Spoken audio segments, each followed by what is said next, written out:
Whether or not you believe there is a climate crisis or it's man-caused, the only thing that's been constant here on Earth has been change, and particularly the weather. It's been much hotter and much colder than it is right now. I do believe that we have climate crises from time to time. We know that there were cavemen and women living during the Ice Age, and I think they might call that a crisis.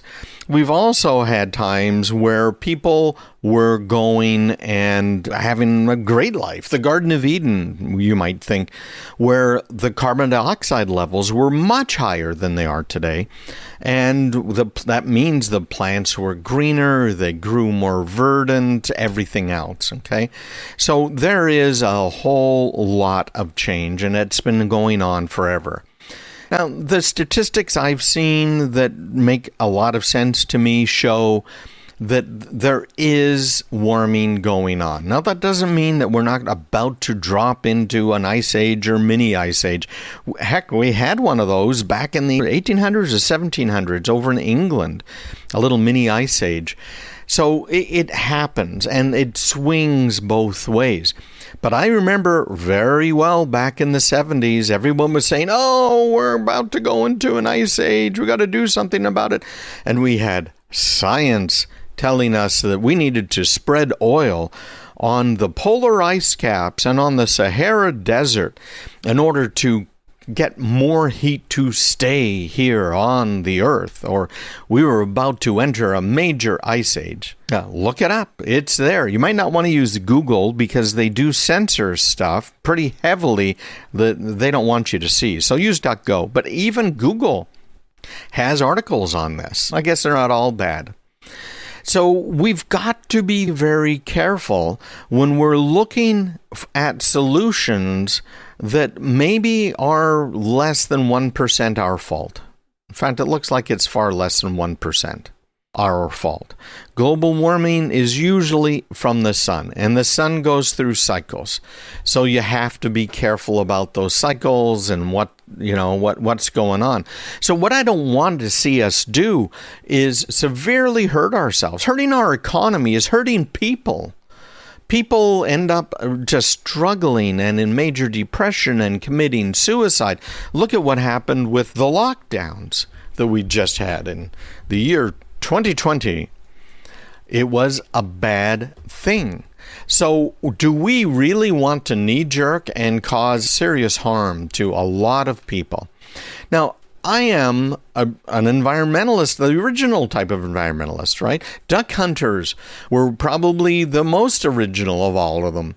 And hunters in general, where duck hunters bought thousands of acres of land and put it into preserves so that it could be left in its pristine state.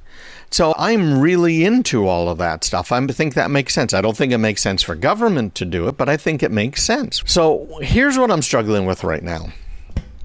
We've got people who used to drive Priuses who are now driving electric cars.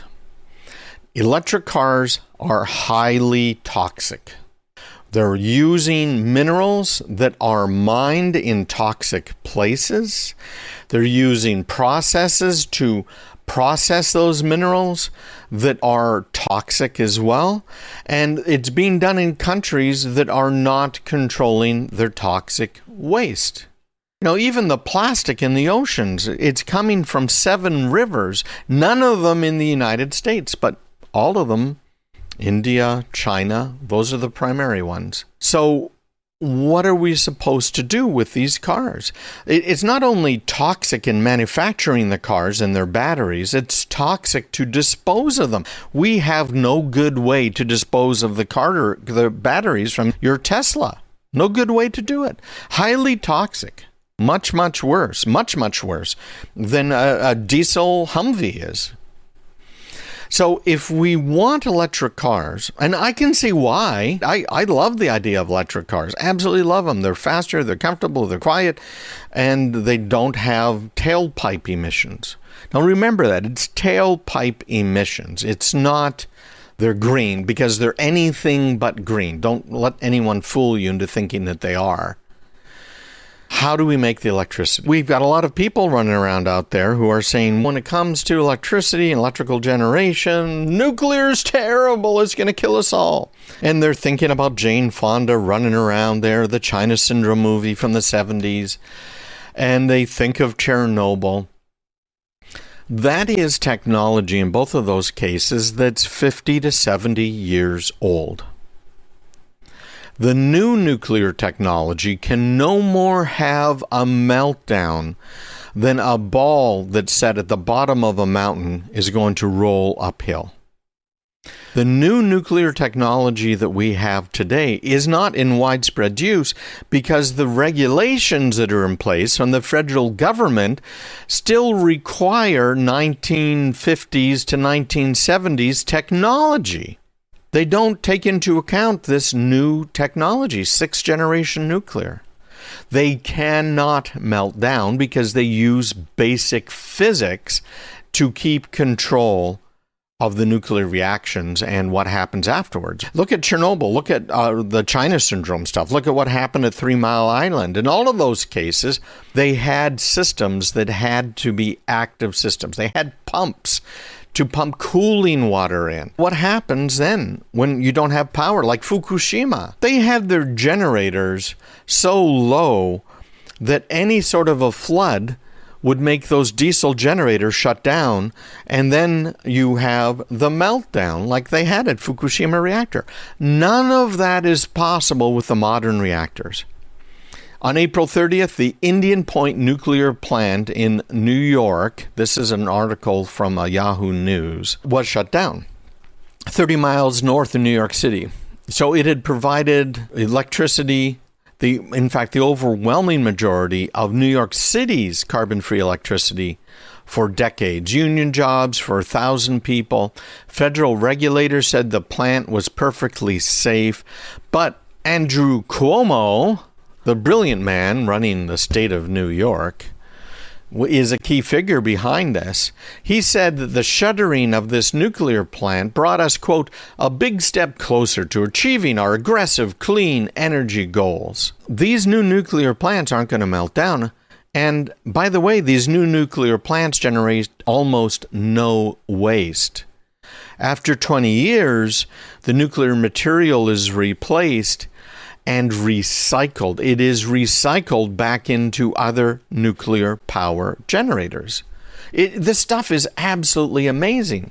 So what happened after Cuomo shut down the Indian Point nuclear power plant? The first full month, according to, again, AP, Associated Press, and they are no conservatives, the first full month without the plant has seen a 46% increase in the average carbon intensity of statewide electric generation. Why? Well, they had to switch over to natural gas. They're burning natural gas. They had to switch over to coal in some cases, right? What are they going to do? New York generated 9.3 terawatt hours of electricity, an average carbon intensity of 174 kilograms per megawatt hour. May was the first month after a 2-year process of shutting down Indian Point's 2 1-gigawatt reactors. Okay, so 1 gigawatt out of 9.3 terawatts. Okay, that's 9,300 gigawatts. Okay, so it's a small percentage of the actual electricity that was generated. And yet it accounted for so much clean energy that it ended up changing the amount of carbon emissions by 46% when you look at it from a clean energy generation standpoint. It's absolutely amazing. Nightmare should have seen coming. In Germany, nuclear power in Germany provided about a third of the country's power in 2000. And then they had this Green Party thing that says, oh, we're all against this, is terrible, so that they can get elected.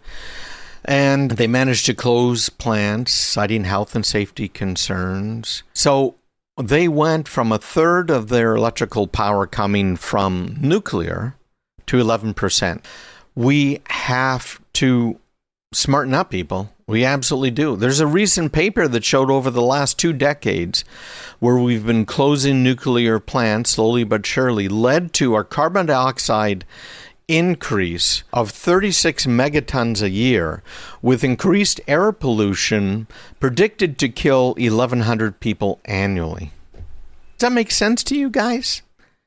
What's going on? So, given the stakes of global warming that these same people are constantly talking about, why are we doing what we are doing?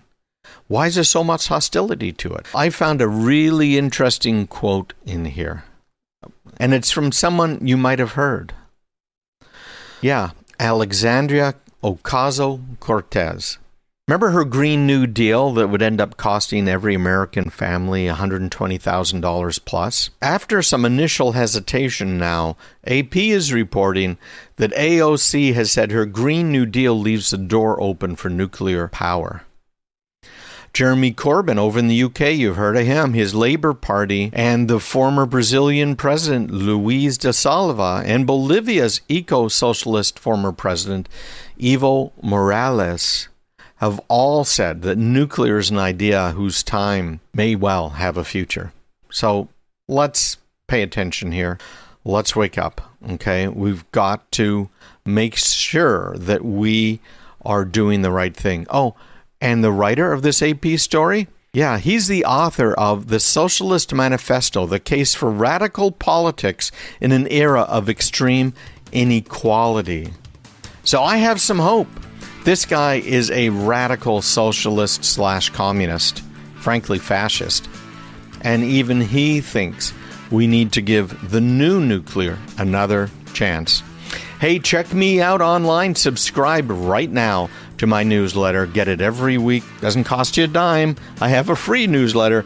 CraigPeterson.com/subscribe.